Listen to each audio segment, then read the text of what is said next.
Bueno, pues entonces, queridos, nos preparamos para el mensaje de la palabra y os invito a que busquéis, si lo habéis leído, los anuncios del Facebook que nos pone Carlos o los anuncios por WhatsApp que también recibimos de parte de Noelia, habréis visto que el mensaje de hoy es continuación del anterior que tuve, del profeta Amós, que en su día, hace ya casi un año, estuvimos estudiando también en el grupo de WhatsApp. Y me gustaría, no sé si podemos usar el micrófono para si alguien quiere hablar ahora. Me gustaría, antes de que Mario nos va a poner una presentación, esperamos un momento, Mario, no sé si ya la has lanzado, si no da igual.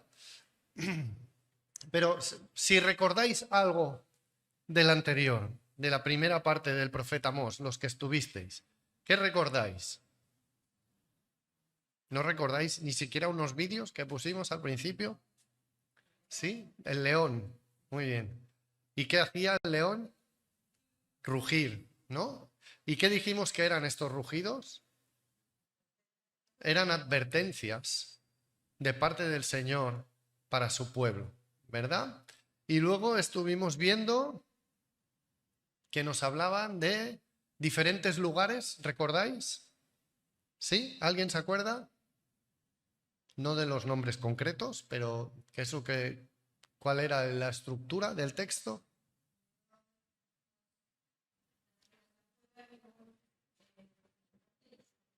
Muy bien.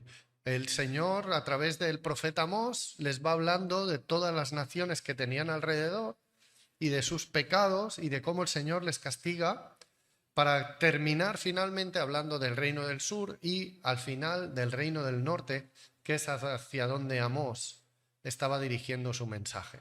Y también vemos que esos pecados iban cada vez incrementándose, cada vez siendo mayores. Así es que al final del texto, si recordáis, el Señor les hace una propuesta, ¿no? Y les dice: ¿andarán dos juntos si no estuvieren de acuerdo? Y esa es la respuesta que tenemos que dar cada uno de nosotros a la propuesta del Señor, ¿no?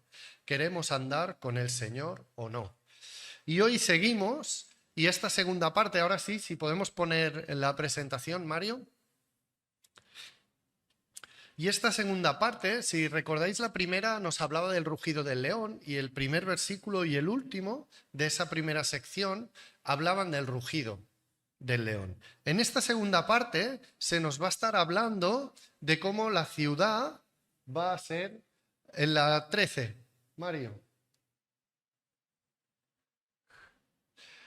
Va a estarnos hablando de cómo la ciudad de Samaria, se está refiriendo a Samaria, va a ser destruida, va a ser invadida. Y fijaros, me gustaría que abrieseis vuestras Biblias o busquéis en vuestros móviles en el capítulo 3 de Amós. Vamos a estar avanzando desde el 3:9 hasta el final del capítulo 6. No vamos a leer todo porque sería mucho, pero sí vamos a ir viendo algunos versículos sueltos. Así es que, igual que la primera sección os decía que se encuadraba entre dos versículos que nos hablaban del rugido del león, esta segunda sección se encuadra entre unos versículos que nos hablan de la destrucción de la ciudad y de la destrucción de las casas en las que ellos estaban viviendo. ¿Lo podemos poner, Mario? Fijaros, en el capítulo 3 y versículo 11 nos dice: por tanto, Jehová el Señor ha dicho así: un enemigo vendrá por todos los lados de la tierra y derribará tu fortaleza y tus palacios serán saqueados. Luego el versículo 15, que también lo tenéis ahí, dice: y heriré la casa de invierno con la casa de verano, y las casas de marfil perecerán. Muchas casas serán arruinadas, dice Jehová, en el versículo 15 del capítulo 3. Y al final de esta sección, ahora veremos dos versículos más, en el 6:11 encontramos: porque aquí Jehová mandará y herirá con hendiduras la casa mayor y la casa menor con aberturas. ¿Veis cómo se repite el concepto de casa? Y en el 14 nos dice: Pues he aquí, oh casa de Israel, dice Jehová de los ejércitos, levantaré yo sobre vosotros a una nación que os oprimirá desde la entrada de Hamat hasta el arroyo de Arabá. Así es que vemos estas ideas que va a ser lo que nos va a estar hablando en esta segunda sección del libro. Y es importante que veamos que primero hemos tenido el rugido del león, que hemos dicho que era una advertencia. Porque primero viene la advertencia y después viene la consecuencia de no atender esa advertencia. Y esta va a ser la consecuencia para ellos. En esta sección se nos va a detallar cuál era el pecado de Israel y qué solución puede dar Dios, qué solución nos ofrece Dios al pecado. Así es que vamos a leer los primeros versículos, o sea, los versículos del 9 al 15 del capítulo 3, lo tenéis ahí en vuestras Biblias. Dice así: proclamad en los palacios de Asdod y en los palacios de la tierra de Egipto y decid: reuníos sobre los montes de Samaria y ved las muchas opresiones en medio de ella y las violencias cometidas en su medio. No saben hacer lo recto, dice Jehová, atesorando rapiña y despojos en sus palacios. Por tanto, Jehová el Señor ha dicho así: un enemigo vendrá por todos lados de la tierra y derribará tu fortaleza y tus palacios serán saqueados.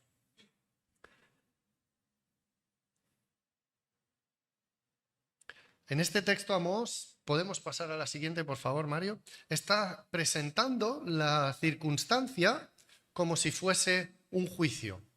Un juicio, sabéis lo que suele haber en un juicio, ¿no? En primer lugar hay, unos testigos. Y fijaros que nos llama la atención quiénes son estos testigos. Dice, los palacios de Asdod y los palacios de la tierra de Egipto. Es decir, los filisteos y los egipcios.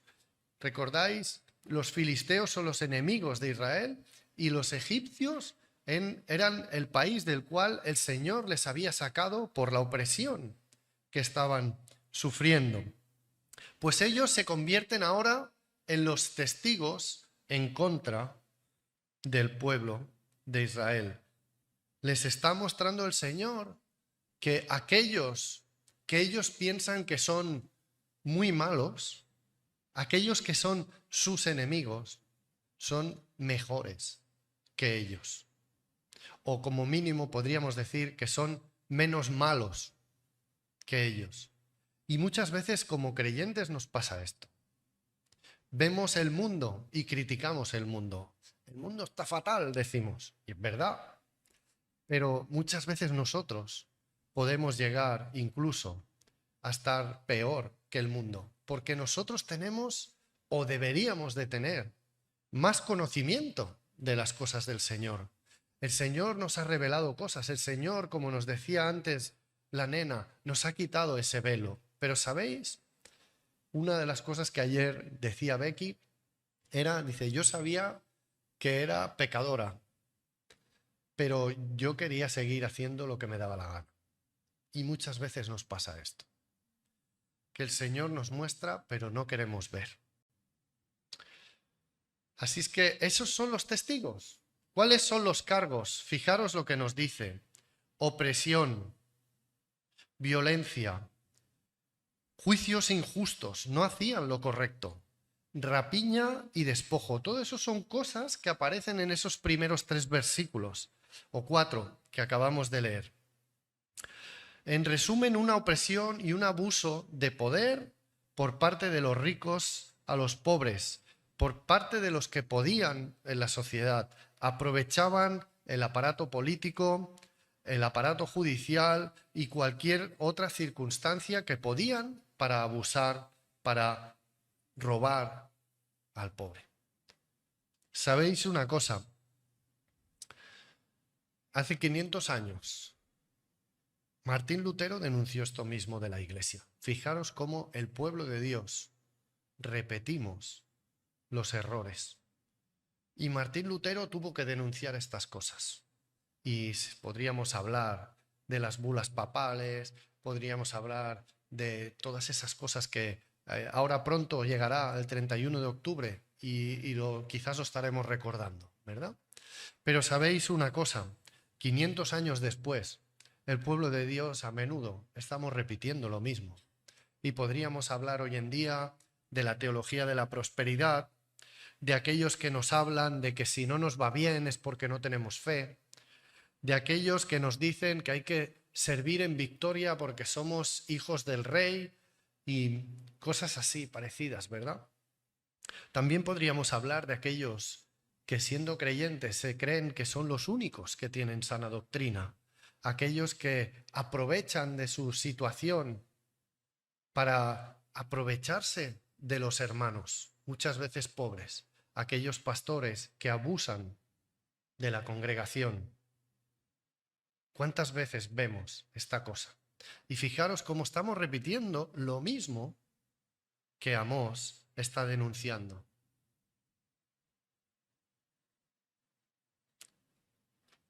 Finalmente encontramos los testigos, los cargos, la sentencia o el veredicto, ¿verdad? Y el veredicto es este: la destrucción de la ciudad.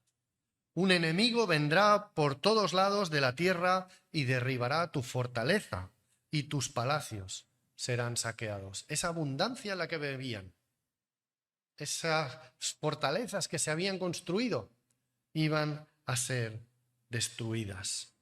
Y quizás algún historiador o quizás alguien que lo viera desde afuera podría decir, bueno, pero esto fue porque el imperio asirio, pero el Señor lo está anunciando antes de que suceda, para que sepamos que es Él quien dirige la historia, que es Él quien hace que suceda algo o deje de suceder.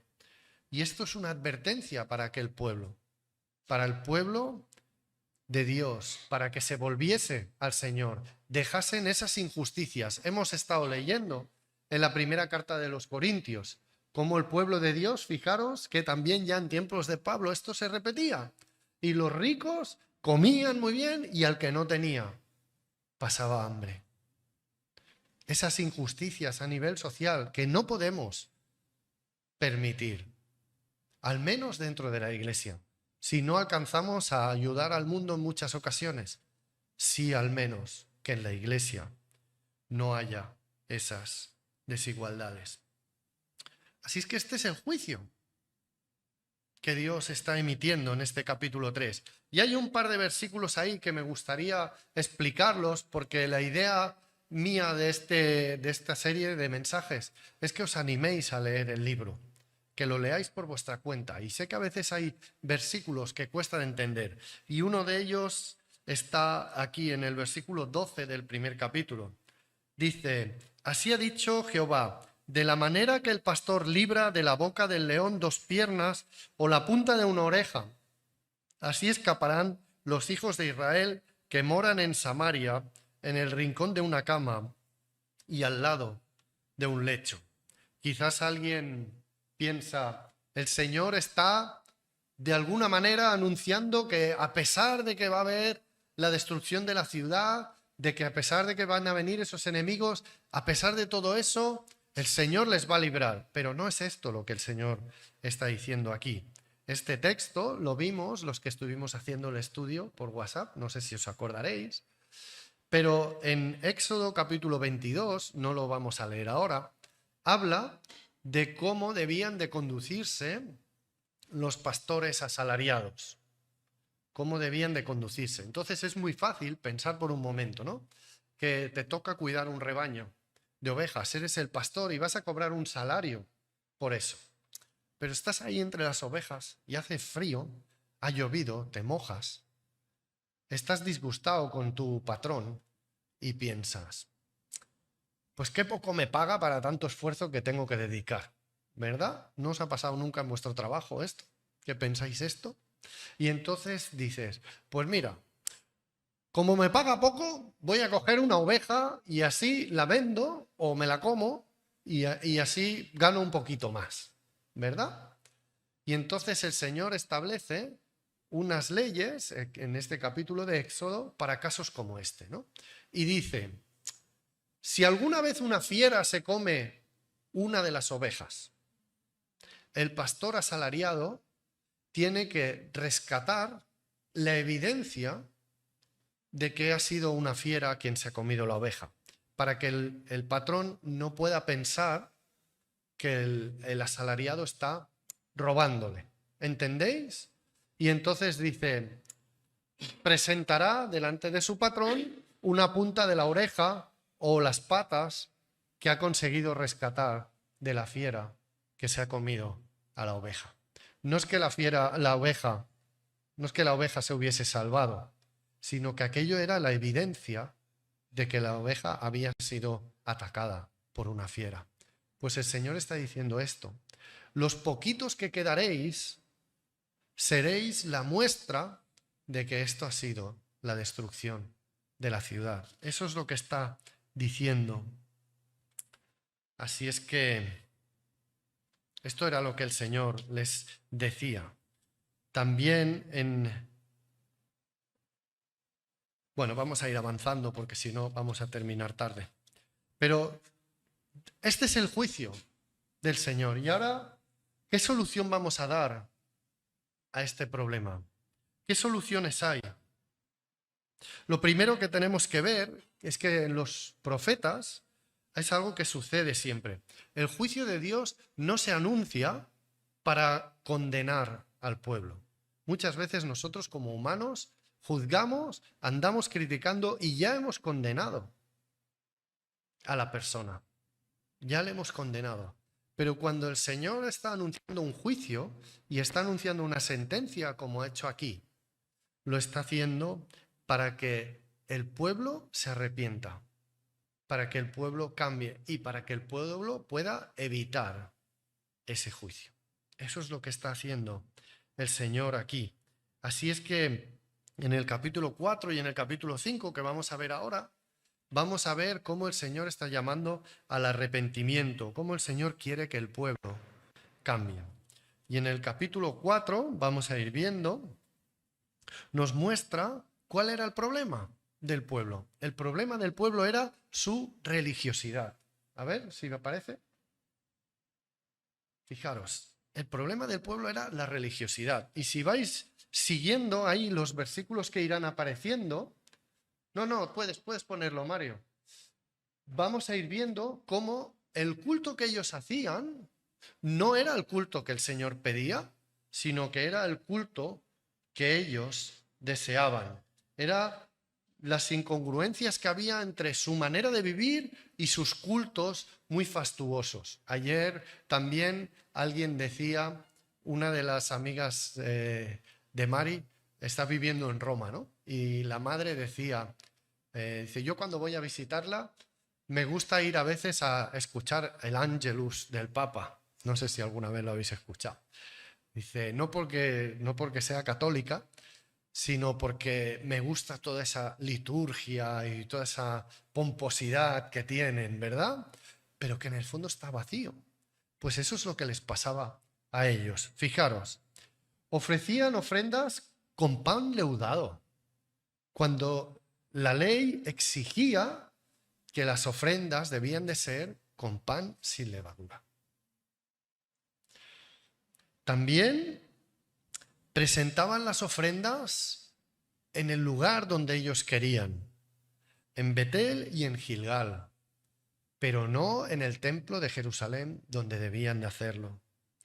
También se saltaban la periodicidad. Fijaros, el Señor establecía un sacrificio anual y los diezmos cada 3 años, pero ellos habían cambiado en vez de años a días. Eran más religiosos que Dios, eran más papistas que el Papa, diríamos hoy en día, ¿verdad? Todas esas cosas. Y las ofrendas voluntarias, ¿sabéis una cosa? Las ofrendas voluntarias debían de ser secretas. Recordáis en el Nuevo Testamento, un breve inciso para que nadie se confunda, ¿no? Jesús dice, cuando des algo con tu mano derecha, que no lo sepa la izquierda.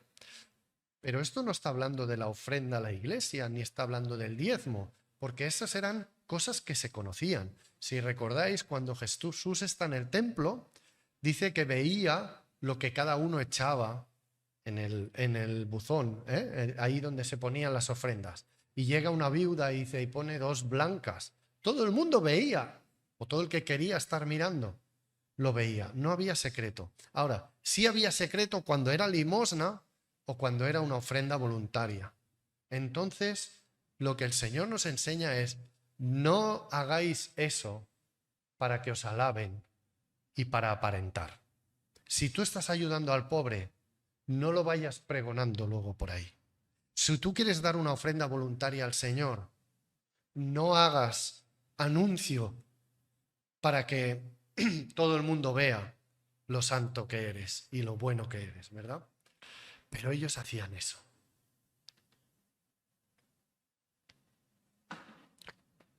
Hacían el culto como algo solamente religioso, una obligación, o bien voy al culto a hacer lo que a mí me agrada. Y sabéis, hoy en día podemos hacer lo mismo y venir al culto, o hay muchas personas que van al culto y cuando no les gustan las canciones que se cantan en esa iglesia, se van a otra. O cuando no les gustan los mensajes, van a otra. Sabéis que hay predicadores por ahí que dicen, yo no hablo del pecado en mi iglesia, porque eso es ofensivo para el auditorio. Pero ¿cómo nos vamos a corregir si no hablamos del pecado? Fijaros que podemos caer en el mismo error. Y recuerdo al principio, cuando pasó la pandemia, los primeros meses, hermanos que me decían, no, yo ya lo veo por YouTube desde casa. ¿Sabéis dónde están esos hermanos? No están aquí. Ni siquiera lo ven por YouTube ahora. Porque hacemos lo que nos parece bien y no lo que el Señor nos pide. Y es lo mismo que le pasaba a aquel pueblo. Así es que el Señor manda advertencias.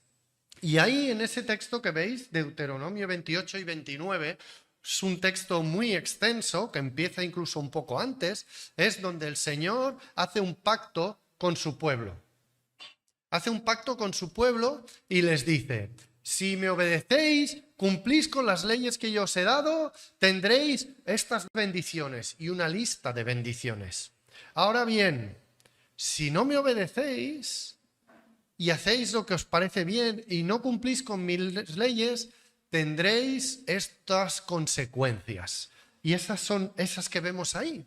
Y sabéis una cosa, todas esas las está citando ahora Amós, en esos versículos. Leerlo luego en casa. O quizás podemos leer muy rapidito, ¿no? Fijaros. Versículo 6. Os hice estar a diente limpio en todas vuestras ciudades, y hubo falta de pan en todos vuestros pueblos, el hambre, la sequía. También os detuve la lluvia, versículo 7, 3 meses antes de la siega. No hay siega cuando deja de llover 3 meses antes. E hice llover sobre una ciudad y sobre otra ciudad no hice llover. Sobre una parte llovió y la parte sobre la cual no llovió se secó. Y venían 2 o 3 ciudades a una ciudad para beber agua y no se saciaban. Había sequía. Versículo 9, las plagas. Os herí con viento solano y con oruga. La langosta devoró vuestros muchos huertos y vuestras viñas y vuestros higuerales y vuestros olivares. Fijaros que todas esas son advertencias, que ahí tenéis la correspondencia. Si alguien luego lo quiere anotar o quiere mirarlo, yo le puedo pasar. Pero eran advertencias que el Señor ya había dado. Versículo 10, mortandad. Envié contra vosotros mortandad tal como en Egipto. Maté a espada a vuestros jóvenes, con cautiverio de vuestros caballos, e hice subir el hedor de vuestros campamentos hasta vuestras narices. Versículo 11. El mismo trastorno que Sodoma y Gomorra. Os trastorné como cuando Dios trastornó a Sodoma y a Gomorra, y fuisteis como tizón escapado del fuego. Todo eso eran advertencias que el Señor estaba cumpliendo lo que había dicho en Deuteronomio y que el pueblo estaba ignorando. Pero sabéis, una vez y otra vez, en todos los versículos que hemos leído, se repite esa frase de ahí que Mario nos ha puesto.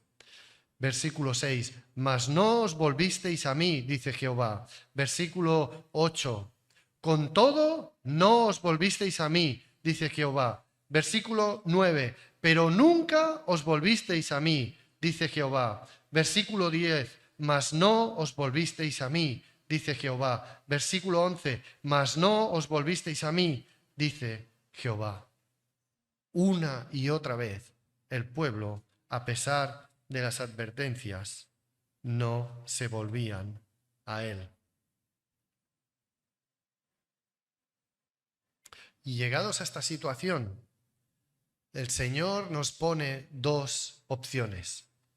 Nos plantea dos posibilidades. Pasamos a la siguiente, Mario, por favor. Hay dos posibilidades. La primera es seguir igual. Podemos seguir igual. Podemos vivir en nuestra arrogancia. Podemos venir al culto a hacer solo lo que nos gusta. Podemos seguir igual. Y entonces, ¿sabéis lo que anuncia? La advertencia que en Amós no se nombra, pero que sí estaba en el texto de Deuteronomio. La única que no se nombra. ¿Sabéis cuál era? El exilio. La ciudad destruida y el pueblo llevado al exilio. Eso era lo último que le faltaba al pueblo. Pero también hay otra opción, la opción B, que es el versículo 12. Por tanto, de esta manera te haré a ti, oh Israel, y porque te he de hacer esto, prepárate para venir al encuentro de tu Dios, oh Israel. Esa es la otra opción que tenemos. Quizás estamos viendo como que el Señor está diciendo que les va a castigar, pero no es el énfasis de este versículo. El énfasis está en, ven a encontrarte conmigo. ¿Recordáis el final de la primera parte? ¿Andarán dos juntos? ¿Estáis andando por vuestro camino? ¿Queréis andar conmigo? ¿Queréis volver al camino en que yo estoy andando? Nos dice el Señor. Y eso es lo mismo que se repite aquí. No es que Dios nos quiera llamar para leernos la condena. Dios nos quiere llamar porque quiere tener comunión con nosotros. Porque el Señor quiere encontrarse con nosotros. Pero para eso necesitamos volvernos al Señor. Dejar de andar nuestro camino, darnos la vuelta y en vez de andar de espaldas a Dios, andar de cara a Dios, andar hacia Dios. Y me llama mucho la atención, si leéis el versículo 13, fijaros lo que nos dice aquí, porque he aquí el Señor, se está refiriendo al Señor, el que forma los montes y crea el viento y anuncia al hombre su pensamiento, el que hace de las tinieblas mañana y pasa sobre las alturas de la tierra, Jehová, Dios de los ejércitos, es su nombre. Aquel pueblo buscaba la seguridad y la certeza de poder vivir bien en la economía, en tener mucho, en tener una ciudad bien fortificada, en abundancia de cosas materiales. Pero el Señor les dice, la única certeza, la única seguridad, lo único que es realmente firme soy yo. Yo hago que el viento corra. Yo soy el que funda las montañas. Yo soy el que hace caer esa ciudad por la que os habéis esforzado tanto en fortificarla. Así que nos está hablando de que en Dios podemos encontrar realmente la seguridad de nuestras vidas. Todos y cada uno de nosotros buscamos la seguridad en nuestro trabajo, en nuestra familia, en nuestro dinero, en No sé, cada uno de nosotros, pero somos bastante parecidos en este sentido. Pero el Señor nos dice, yo he creado todo eso en lo que tú buscas seguridad. Así es que la verdadera seguridad no está en todo eso, porque igual que lo he creado, lo quito. Pero la seguridad absoluta la tenemos en el Señor. Y así llegamos al capítulo 5. Oíd esta palabra, nos dice. Oíd esta palabra. Y pasamos, Mario, por favor. En este capítulo el Señor llama al pueblo a reunirse con Él. Volvemos con esta idea de andarán dos juntos si no quisieren. Pues el Señor nos está llamando. Y fijaros cuántos versículos vamos a ir viendo ahí en el versículo 4. Buscadme y viviréis. En el versículo 6. Buscad a Jehová y vivid. En el versículo 8. Buscad al que hace las Pléyades. Versículo 14. Buscad lo bueno y no lo malo, para que viváis. Todo eso es lo que el Señor nos invita a buscar. Y en el versículo 1 nos está diciendo que el Señor llora por Israel. Llora como por alguien que ha muerto. Y anuncia la destrucción que llegará.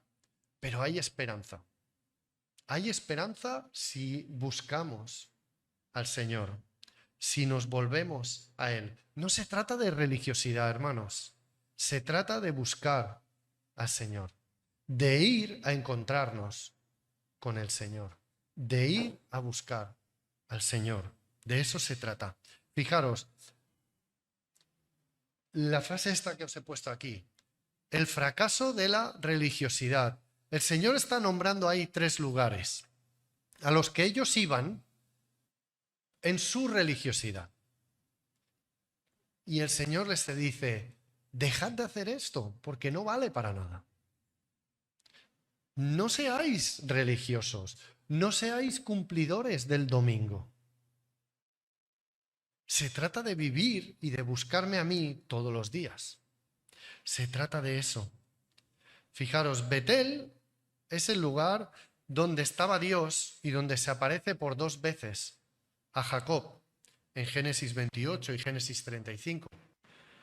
La primera, Dios asegura a Jacob que irá con él cuando está huyendo de su hermano Esaú. ¿Hola? Sí. Que le bendecirá y que le guiará, que irá con él. La segunda ocasión es al viaje de retorno. Y ahí el Señor le cambia el nombre a Jacob. Ya no será tu nombre Jacob, sino Israel. Y es el nombre de la nación a la que Amós ahora se está dirigiendo. Y les dice, no vayáis allí, porque ahora allí ya no hay nada, ya no está Dios allí. Betel sabéis que el nombre se lo da el propio Jacob y significa la casa de Dios. Pues dice, ya no estoy allí. Ya no estoy allí. No me busquéis con religiosidad, sino buscarme de corazón.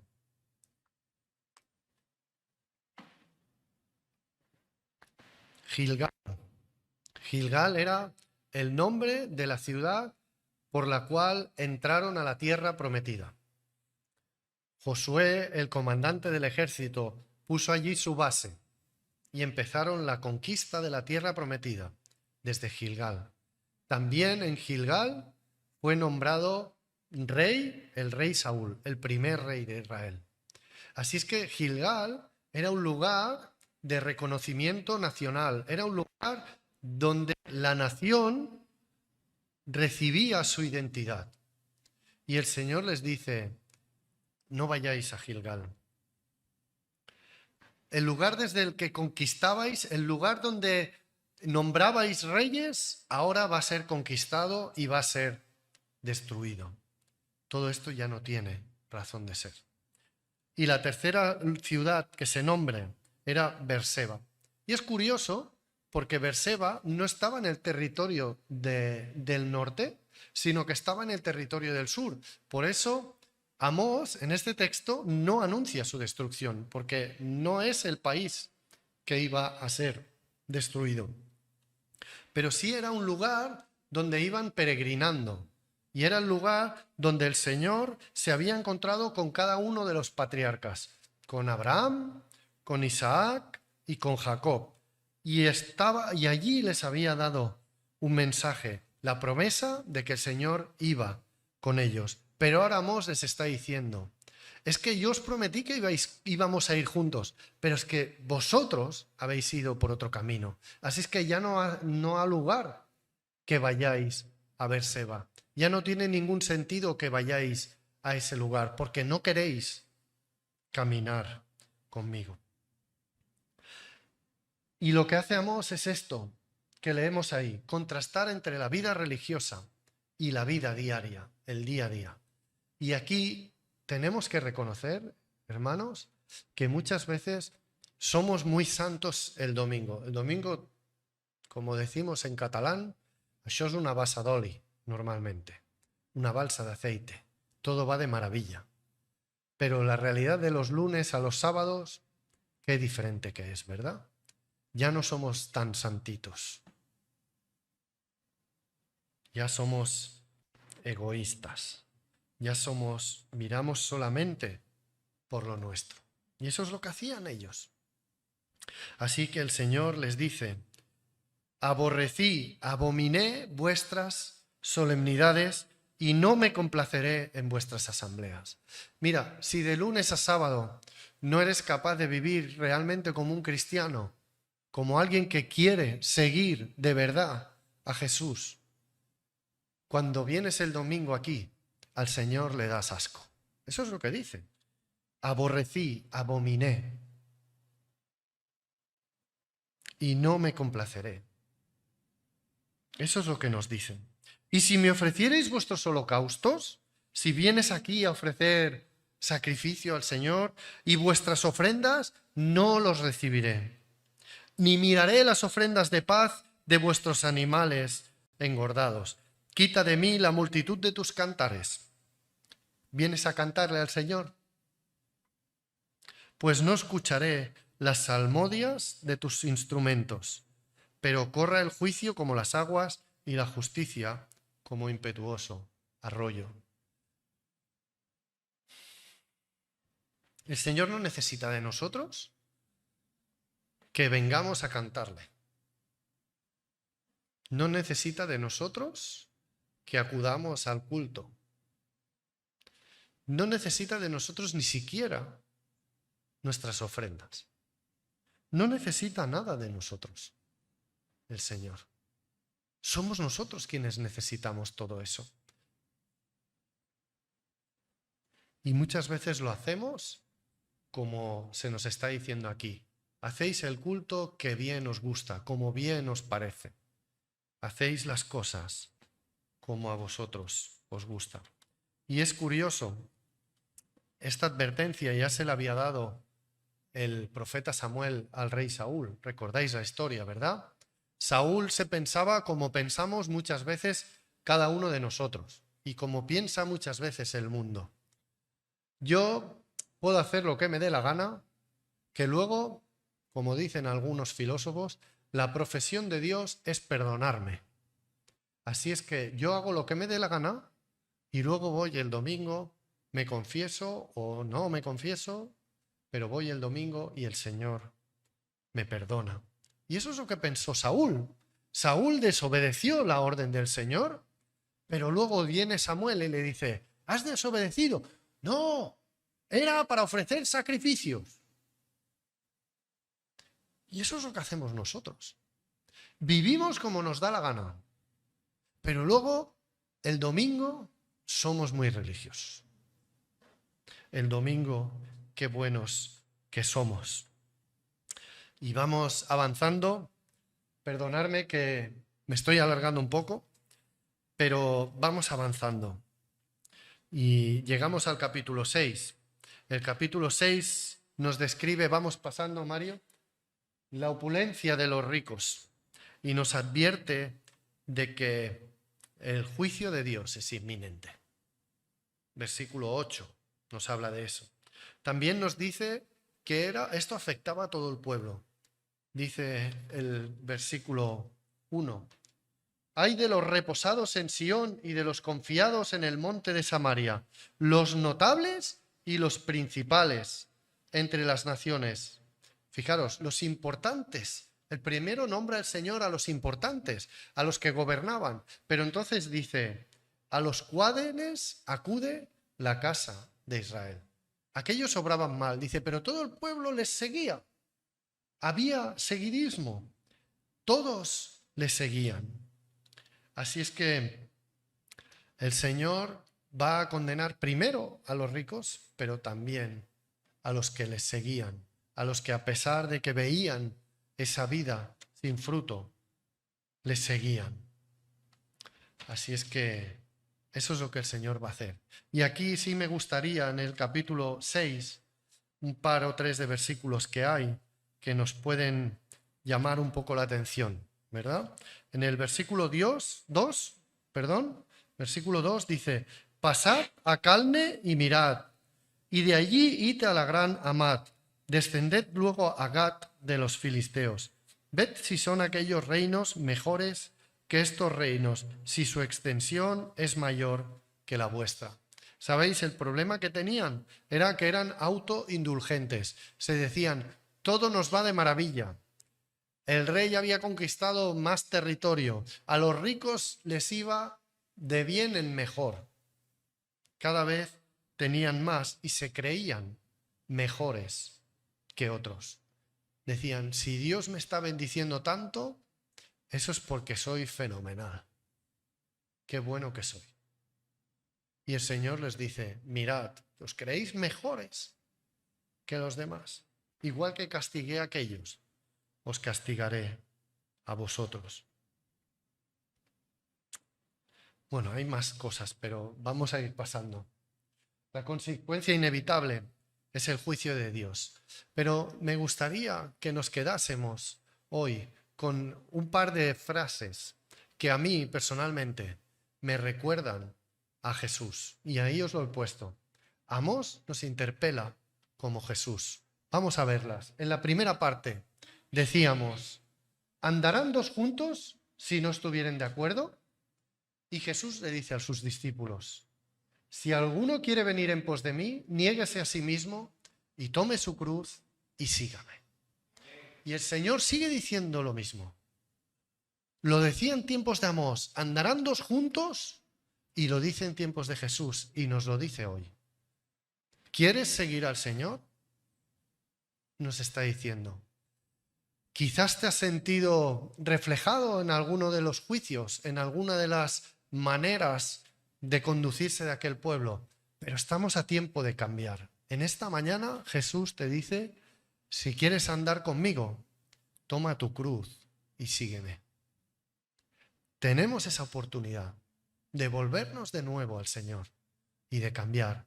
Y en esta segunda parte el Señor nos ha dicho, buscadme y viviréis. Y en ese capítulo 5, el buscad se repite vez tras vez.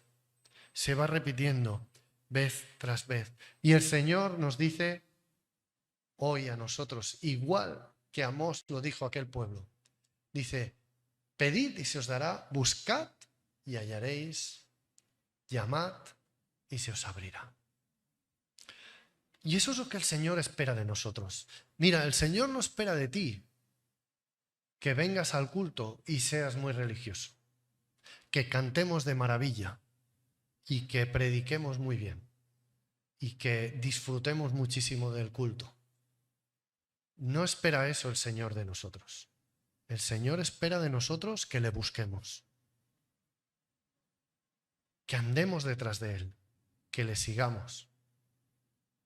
Así es que en esta mañana os animo a que nos demos la vuelta una vez más, reconozcamos nuestro pecado, nuestra religiosidad, nuestra superficialidad muchas veces y busquemos al Señor de corazón y andemos de nuevo con Él.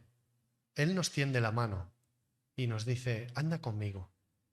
Así es que espero que todos y cada uno de nosotros en esta mañana demos un cambio y dejemos esa religiosidad a la que vez tras vez, porque esto es algo que nos va pasando. Y esta es una reflexión que no es la primera vez que hacemos. Pero ¿cuántas veces nos acabamos volviendo de nuevo religiosos? Pues que una vez más nos volvamos al Señor de corazón y le busquemos solo a Él. Que el Señor os bendiga, hermanos.